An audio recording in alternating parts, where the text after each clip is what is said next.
Hi everyone. So today we are going to take one question from digital SAT. Which of the expression is equivalent to the given 8x, x minus 7 minus 3 times x minus 7 over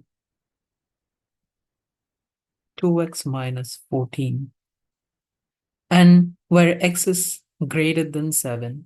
So basically this one is a rational function, right? Which is composed of two different polynomials. This is the numerator, a polynomial. The denominator is also a polynomial.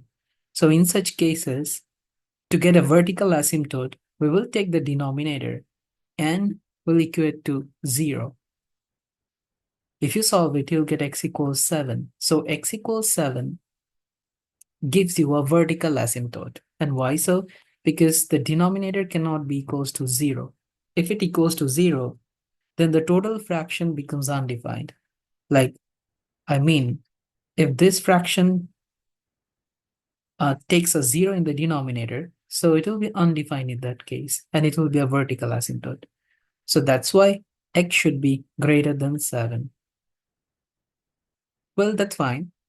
But to solve this question, we need to basically simplify the expression. So if you look at the numerator, you do have two different terms, first term and second term. And each of the term contain two different factors. See, 8x is a factor and x minus 7 is a factor. 3 is a factor and x minus 7 is a factor. And can I take a common factor from this two term? Yes, I can. What is it? It's x minus 7, right? This factor is common between them. So if I take it out, x minus 7, if I take it out, we'll be left with only 8x minus 3, right? Over. If you look at the denominator, we do have a common factor of 2 between these two terms, right? 2 and 14. So you can take 2 out and you'll be left with x minus 7 as well. In that case, x minus 7 and x minus 7 will be crossed out because at x equals 7, basically, that's a whole. So basically what we are talking about initially, x equals 7 is a vertical asymptote.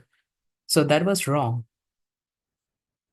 Initially, by looking at the equation, I can tell that 2x minus 14 cannot be equals to 0. So maybe at x equals 7, you do have a vertical asymptote. But finally, we get to know that x minus 7 is a factor which gets cancelled out from numerator and denominator, which means x equals 7 is a whole of a rational function. And that's why the value of x should be more than 7.